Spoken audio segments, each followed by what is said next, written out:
अच्छे फोटो हैं।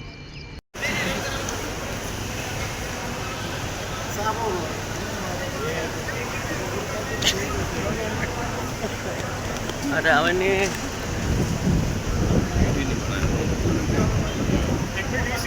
हमने दूसरे गेट से वो वाला गेट से साहब परेशान खड़ा करे मान के ला रही नहीं आना वो वाला गेट से अंदर हम आतंकवादी है क्या वो वाला गेट से मजाक अंदर बना रखी है यार आप लोगों ने जो अरे यार भाई साहब बड़ी बदतमीजी नहीं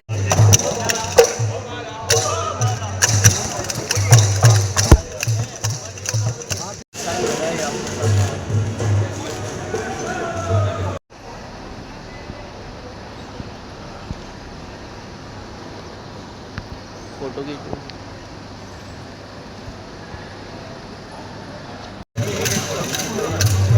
अरे फोटो खींचो रे नहीं एक आने दे दो आने हां फोटो है दे दो अंदर ही कम फोटो है ये ले पैसे ने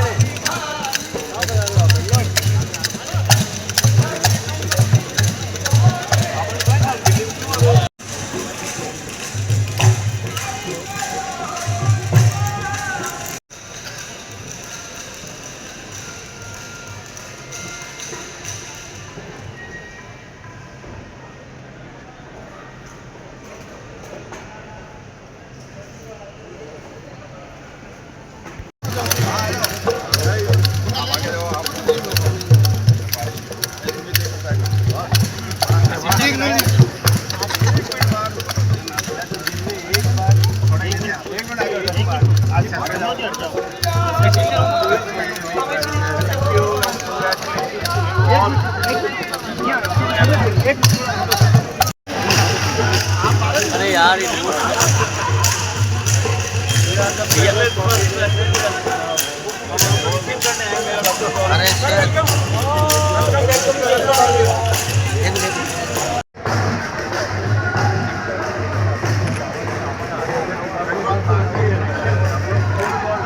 कि मुझे लगता है कि पिछले 12 साल से जिस विषय को लेकर के हम सब लोग प्रयासरत थे, अनेक तरह के उतार चढ़ाव, अनेक तरह की बाधाएं, अवरोध, लेकिन उसके बाद में आज वो यज्ञ पूर्णाहुति की ओर पर पहुंचा है। और आज जोधपुर के इस एयरपोर्ट से, जिसका माननीय प्रधानमंत्री जी के कर कमलों से 4 तारीख को उद्घाटन हुआ, जैसा हमने उस दिन लोगों के साथ में वादा किया था, कुछ लोग उस दिन भी अप्रीहेंड कर रहे थे कि आज उद्घाटन हो गया है, चालू कब होगा ये पता नहीं है। उस दिन भी हमने कहा था कि 12 तारीख से यहाँ पे रेगुलर सर्विसेज शुरू हो जाएंगे। और आज 12 तारीख को जब सूरज की पहली किरण बाहर निकली, उसके साथ ही जोधपुर एयरपोर्ट आबाद हो गया है। जोधपुर एयरपोर्ट पे आवागमन शुरू हो गया है, जोधपुर एयरपोर्ट पे परिचालन शुरू हो गया है। और यहाँ आज पहली फ्लाइट में जाने वाले पैसेंजर्स जिस तरह से खुश होकर के यहाँ इस एयरपोर्ट को देख रहे हैं, जिस तरह से एयरपोर्ट को निहार रहे हैं, मैं मानता हूँ कि ये जोधपुर आने वाले लोगों के लिए और जोधपुर से जाने वाले लोगों के लिए भी एक अच्छा अनुभव जो है जोधपुर का, जोधपुर के बारे में एक अच्छा अनुभव, जोधपुर के बारे में एक अच्छा एक्सपीरियंस जो है वो यहाँ से लेकर के हर आने और जाने वाला व्यक्ति यहाँ से जाएगा। सर आपने एक सपना सजोया था कि जोधपुर ही नहीं मेरे पूरे मारवाड़ वासियों को एक फ्लाइट मतलब यहाँ से लंबी उड़ानें मिलेगी।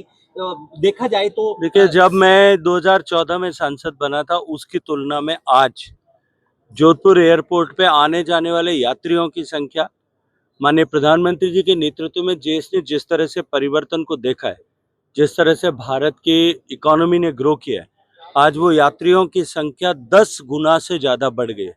और जोधपुर एयरपोर्ट पर कुल परिचालन होने वाली हवाई जहाज़ों की संख्या भी, जो एक सप्ताह में जिसके आधार पर कैलकुलेट करते हैं, वो भी लगभग 10 गुना बढ़ गया है। आज जोधपुर देश के हर लगभग बड़े शहर से, केंद्र से कनेक्टेड है। जोधपुर विंटर सीजन में जोधपुर सभी महानगरों से कनेक्टेड है। और आने वाले समय में जिस तरह से हवाई जहाज़ों की संख्या देश में बढ़ रही है, आने वाले समय में जोधपुर की कनेक्टिविटी और भी अधिक बेहतर होगी। रोड की, एयर एविएशन के अतिरिक्त अगर मैं देखूं, हवाई यातायात के अतिरिक्त रेल को अगर मैं देखूं, पिछले 10 साल के 12 साल के कालखंड में 42 नई रेलें जोधपुर में शुरू हुई। मैं तो कल, अभी कुछ दिन पहले आप सब साथियों ने जब राजस्थान के पूर्व मुख्यमंत्री जी यहाँ खड़े होकर के चर्चा कर रहे थे, तो वो प्रश्न कर रहे थे कि 12 साल में सांसद ने क्या काम किया, वो उनको दिख नहीं रहा था। हालांकि जिनको अपनी पार्टी के नेताओं के काम भी नहीं दिखते, उनको वो नाकारा लगते हैं, निकम्मे लगते हैं, उस पर मुझे टिप्पणी करने की आवश्यकता नहीं थी। लेकिन कल जब मैं आज सुबह के इस कार्यक्रम पे यहाँ आने के बारे में मन में विचार कर रहा था, तो मेरे मन में आया कि अब कितनी बड़ी समस्या जो है माननीय मुख्यमंत्री जी, पूर्व मुख्यमंत्री जी अशोक गहलोत साहब के लिए हो गई है। अब जब वो हवाई जहाज से आएंगे तब ये एयरपोर्ट आ जाएगा, उनको दिखेगा सांसद ने कितना काम किया, ये उनको नजर आ जाएगा, उनके लिए बड़ी चुनौती हो जाएगी। जब वो वहां जोधपुर में रेल से बैठ करके आएंगे कभी कभी, तब उनको नया रेलवे स्टेशन दिखने लगेगा, वो भी उनके लिए एक संकट हो जाएगा। फिर अगर वो रोड पर आएंगे तो बर से लेकर के बिलाड़ा तक की सीमेंट की बनी हुई 4 लेन रोड, जो उनके समय में तो नहीं थी, जिसकी उन्होंने घोषणा की थी। भाई घोषणाओं में उनकी जो है महारत ही है। उन्होंने घोषणा की थी, सीपी जोशी जी जब रोड सरफेस ट्रांसपोर्ट मिनिस्टर थे, उनके साथ में खड़े होकर के हम इस रोड को बनाएंगे, लेकिन बनी नहीं थी। वो अब बनी हुई उनको दिखेगी। अगर उन्होंने गलती से बनार जहाज की तरफ से आएंगे तो उनके ही विधानसभा क्षेत्र में जो जो नांदेड़ी से लेकर बनार से लेकर के और मिलिट्री हॉस्पिटल का क्षेत्र जो है बरसात में डूबा हुआ मिलता था, अब वहाँ सीमेंटेड एलिवेटेड रोड मिलेगी, तो उनको शायद उसको लेकर के उनको धक्का लगेगा कि एक नई चीज देखने को मिलेगी। जो वो विधायक रहते हुए और 6 बार विधायक, 6 बार सांसद और मुख्यमंत्री 3 बार रहते हुए भी जो रोड नहीं ठीक कर पाए थे, वो रोड ठीक हो गई है। वो उनको जो है उनके लिए आश्चर्य का विषय बनेगा। अगर उस नहीं जाने के बजाय वो डांगेवास से घूम गए तो उनको बाईपास मिल जाएगा, फिर वो बाईपास भी सांसद के द्वारा बनाया गया। तो मुझे लगता है इतने सारे अवरोधों को पार करके जब वो आएंगे, तब उनके मन में जो ये भ्रम का पर्दा, राजनीति का आवरण पड़ा हुआ है, वो समाप्त हो जाएगा। मैं ऐसा नहीं कहता। जोधपुर वो हमारे जोधपुर की शान है। जोधपुर के 3 बार जोधपुर का प्रतिनिधित्व करते हुए, सरदारपुरा का प्रतिनिधित्व करते हुए प्रदेश के मुखिया रहे हैं, मुख्यमंत्री रहे हैं, देश की सरकार में 3 बार मंत्री रहे हैं। इसलिए ऐसा मैं कहने का, मेरी जितनी उम्र है, राजनीतिक वय है, वो उनकी उससे भी ज्यादा है। इसलिए मैं ऐसा कहने की दृष्टता नहीं करता। न मुझे मेरे परिवार ने संस्कार दिए इस तरह के, न मेरे दल ने इस तरह के संस्कार दिए। अपने ही दल में अपने साथी को, अपने प्रदेश के अध्यक्ष को इस तरह के आभूषणों से विभूषित करना, नकारा, निकम्मा, ये सब उन्हीं को शोभा देता है।